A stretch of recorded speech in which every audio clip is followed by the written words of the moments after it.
Hello and welcome back to Off Grid Style. I'm Nikki and I am so glad to have you here as usual. Today we're discussing preparedness threat assessments. Now, what the heck are those?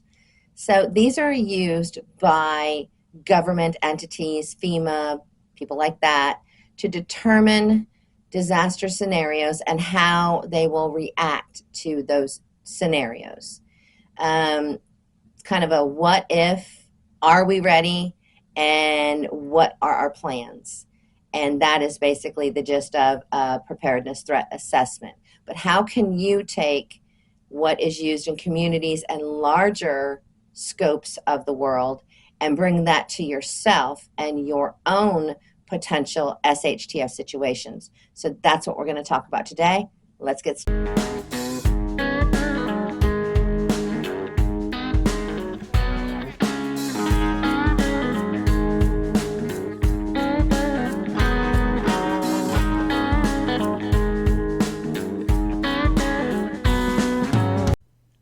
Identifying, assessing, and managing potential dangers.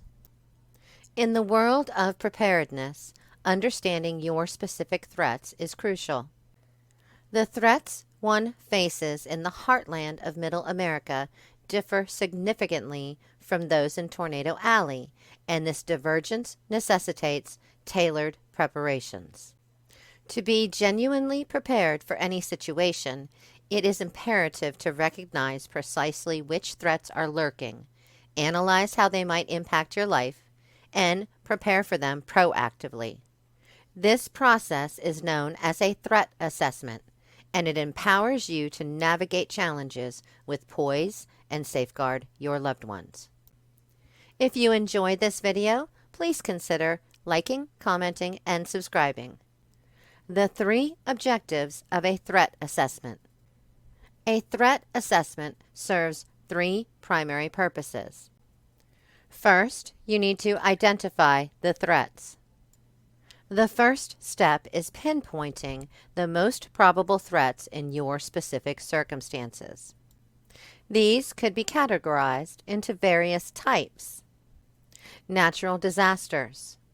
Assess what natural disasters are typical in your geographical location, for example, hurricanes, floods, or earthquakes.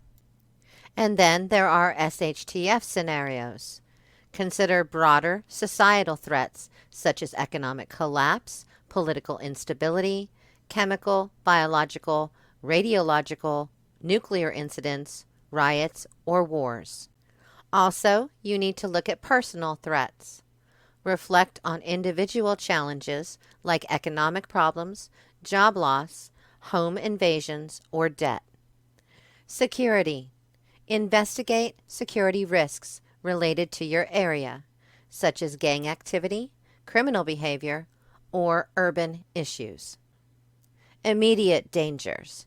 Examine any prominent dangers or unique geographical circumstances in your location, like terrorist threats, chemical or biological hazards, threats to critical infrastructure, criminal activity, limited access to supply or escape routes during disasters. Now you will assess the threats.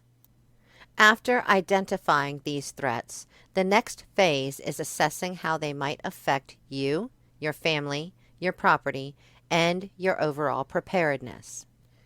Evaluate the impact. Consider the ramifications of each threat on your family, property, and your survival plans. Preparedness alignment.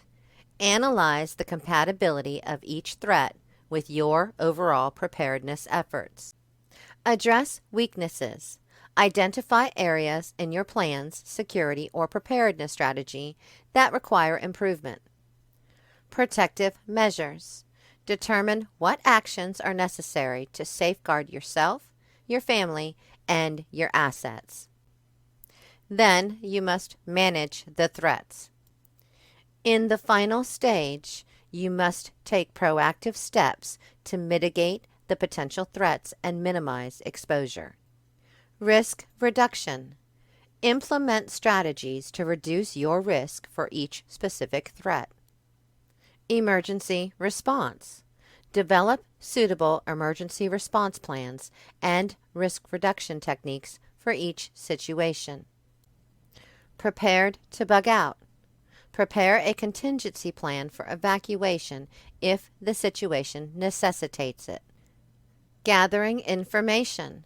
Ensure you have reliable sources of information both before and after a disaster, like survival websites, books, radios for pre-disaster, personal networks, ham and shortwave radio for post-disaster.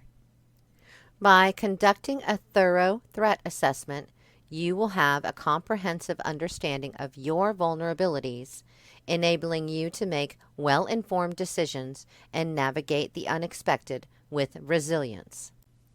Ultimately, this approach strengthens your ability to secure the safety and well-being of your loved ones in any circumstance. Well, I hope you enjoyed this video. I highly suggest that you sit down when you have a little bit of time and think about what potentially SHTF disaster and emergency wise is something that can affect you and your loved ones. And are you prepared? And what are you going to do? What are your plans? If A doesn't work, what's B? If B doesn't work, what's C? That is exactly what you need to do. So I hope you enjoyed this. Let me know in the comments. Obviously, I always love to hear from you. Like, comment, subscribe, all those good things, and I'll see y'all again soon. Thank you.